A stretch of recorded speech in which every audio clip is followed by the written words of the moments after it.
Good evening. Tonight, the UK is facing fresh embarrassment after former Prime Minister and walking economics hazard Liz Truss became physically and philosophically trapped in a Westminster revolving door.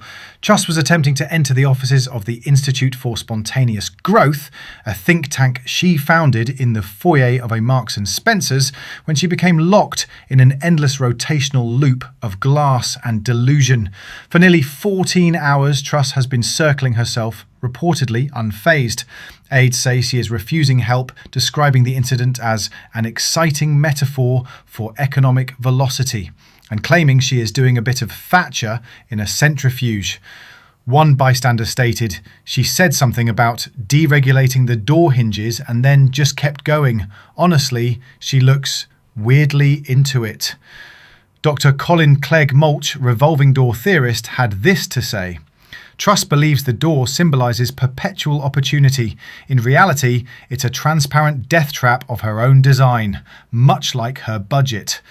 The Conservative government issued a neutral response, stating only that Liz is no longer our problem. Meanwhile, the revolving door manufacturer Spinover released a corporate apology video in which the CEO simply pointed at a graph of a downward arrow while sobbing. Lee Anderson of Reform UK, when asked for comments, simply shouted, "She's a globalist gyroscope and I bloody knew it," before entering a broom cupboard and locking the door from the inside. At one point, Truss reportedly tried to privatise a quadrant of the door, claiming it was underperforming and probably a Remainer.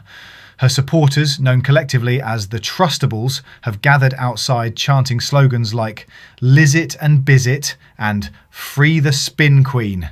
"She's a patriot," said one supporter. "If that door had been British made, she'd be Prime Minister again by now."